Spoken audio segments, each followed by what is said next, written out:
वंदे मातरम विद्यार्थियों, आज हम करेंगे रीडिंग पार्ट 8 वे दिन भी क्या दिन थे। घटना महत्वपूर्ण थी, वरना कुम्मी अपनी डायरी में उसे क्यों लिखती। अपनी डायरी में उसने 17 मई सन 2155 की रात को लिखा, आज रोहित को सचमुच की एक पुस्तक मिली है। वह पुस्तक बहुत पुरानी थी। कुम्मी के दादा ने बताया था कि जब वे बहुत छोटे थे तब उनके दादा ने कहा था कि उनके ज़माने में सारी कहानियाँ कागज़ पर छपती थी और पढ़ी जाती थी। पुस्तकों में पृष्ठ होते थे जिन पर कहानियाँ छपी होती थी और हर पृष्ठ पढ़ने के पश्चात दूसरा पृष्ठ पलटकर आगे पढ़ना होता था। सारे शब्द स्थिर रहते थे, चलते नहीं थे जैसे आजकल पर्दे पर चलते हैं।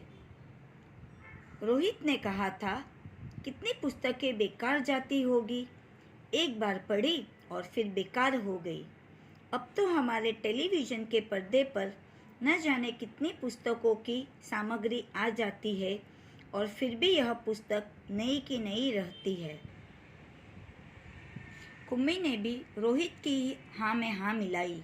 फिर पूछा, तुम्हें वह पुस्तक कहाँ मिली? रोहित ने बताया, अपने घर में एक पुराना डिब्बा कहीं दबा पड़ा था, उसी को फेंक रहे थे कि उसमें से यह पुस्तक मिली। इसमें क्या लिखा है? स्कूलों के बारे में लिखा है। स्कूल? कुम्मी ने प्रश्न किया। उसके विषय में लिखने को है ही क्या? हर विद्यार्थी के घर पर एक मशीन होती है जिसमें टेलीविज़न की तरह का एक पर्दा होता है। रोज नियमित रूप उसके सामने बैठकर हमें वह सब याद करना होता है जो वह मशीन हमें बताती है। सारा गृह कार्य करके दूसरे दिन उसी मशीन में डाल देना होता है। हमारी गलतियां बताकर फिर वह हमें समझाती है। एक विषय पूरा होने पर वही मशीन हमारी परीक्षा लेकर हमें आगे पढ़ाना आरंभ कर देती है। कहते कहते कुम्मी थक गई थी। अंत में बोली, कितना उबाऊ होता है यह सारा स्कूल का काम। रोहित मुस्कुराते हुए उसकी बातें सुन रहा था। अरे बुद्धू, जैसे स्कूल का वर्णन इस पुस्तक में है वह इससे भिन्न होता था। इसमें तो उन स्कूलों के बारे में लिखा है जो सदियों पहले होते थे। कुम्मी के मन में कुछ उत्सुकता जगी। बोली, फिर भी उनके यहाँ मशीन के बने अध्यापक तो होते ही होंगे। कुम्मी को याद आया कि एक बार जब उससे भूगोल में रोज वही गलतियां होने लगी थी तो उसकी माँ ने मोहल्ले के अध्यक्ष को बताया था।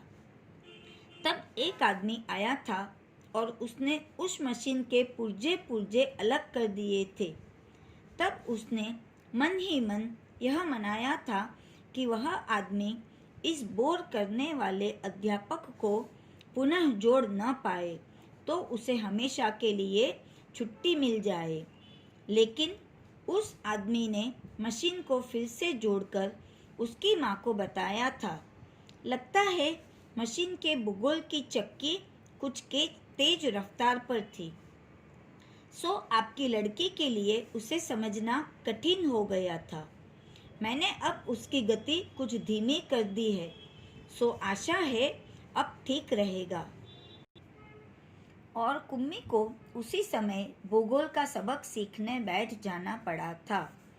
मन ही मन वह उस मशीनी अध्यापक को कोसती रही थी। तभी रोहित ने कुम्मी के सोचने के सिलसिले को तोड़ा। बोला, हाँ, तब अध्यापक तो होते थे परंतु मशीन नहीं, स्त्रियां और पुरुष होते थे। क्या कहा? कहीं कोई स्त्री या पुरुष इतने सारे विषय हमें सिखा सकता है? क्यों नहीं, वह बच्चों को सारे विषय समझाते थे, गृह कार्य देते थे और प्रश्न पूछते थे। अध्यापक बच्चों के घर नहीं जाते थे, बल्कि बच्चे एक विशेष भवन में जाते थे जिसे स्कूल कहते थे। कुम्मी का अगला प्रश्न था, तो क्या सब बच्चे एक समय में ही एक जैसी ही चीज़ें सीखते थे? हाँ, एक आयु के बच्चे एक साथ बैठते थे, लेकिन माँ कहती है कि मशीनी अध्यापक हर बच्चे की समझ के अनुसार पढ़ाता है। फिर पुराने ज़माने में यह कैसे संभव होता था? तब वे लोग इस प्रकार नहीं करते थे। रहने दो, तुम्हारी इच्छा नहीं है तो मैं वह पुस्तक तुम्हें नहीं दूंगा। कुम्मी झट बोली, नहीं नहीं, मैं उसे पढ़ना चाहूँगी कि तब स्कूल कैसे होते थे, कितनी अजीब अजीब बातें जानने को मिलेंगी। इतने में अंदर से माँ की आवाज़ सुनकर कुम्मी बोली, लगता है सबक का समय हो गया है। रोहित भी उठा और अपने घर की ओर चला गया। कुम्मी अपने घर की ओर चली गई। अंदर मशीन आगे का सबक देने को तैयार थी। मशीन से आवाज़ आनी आरंभ हो गई। सबसे पहले आज तुम्हें गणित सीखना है। कल का होमवर्क छेद में डालो। कुम्मी ने वैसा ही किया।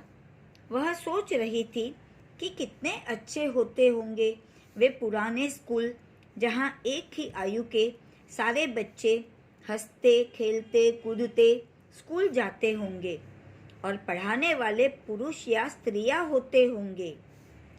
इतने में मशीन से स्वर आना आरंभ हो गया था और पर्दे पर चलते हुए अक्षर एवं अंक आने शुरू हो गए थे। और कुम्मी सोच रही थी कि तब स्कूल जाने में कितना आनंद आता होगा, कितने खुश रहते होंगे सारे बच्चे। धन्यवाद।